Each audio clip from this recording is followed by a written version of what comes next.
talk about several of these tools that really explain some of the science of sound. And we're not going to go super deep into them, but just use them as kind of a jumping off point. The main ones are the spectrogram, sound waves, harmonics, and then strings and the oscillators as well. Let's take a look at harmonics for an example. So these are really hands-on. We just click, and we're hearing all these different sounds.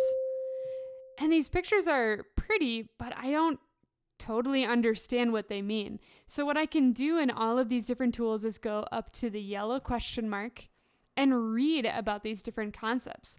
They can tell me things like, oh, the harmonic series is a set of frequencies with a simple relationship.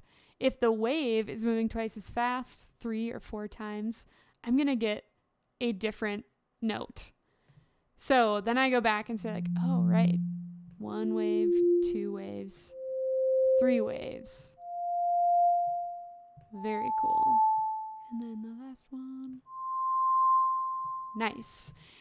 And they also give me other visual ideas about how the physics or the science of sound works, like the spectrogram, which will allow me to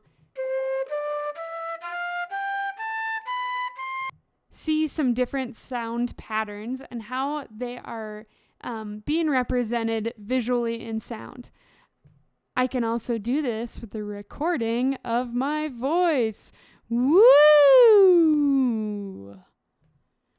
So this starts to give me an idea of connecting the ideas that we're seeing in, for example, the melody maker, where we have these blocks of sound going up and down, with what I can do with my own voice and what people can do with their instruments. So I'd encourage you to check out all these different science of sound tools and read a little bit more about them to learn how music works.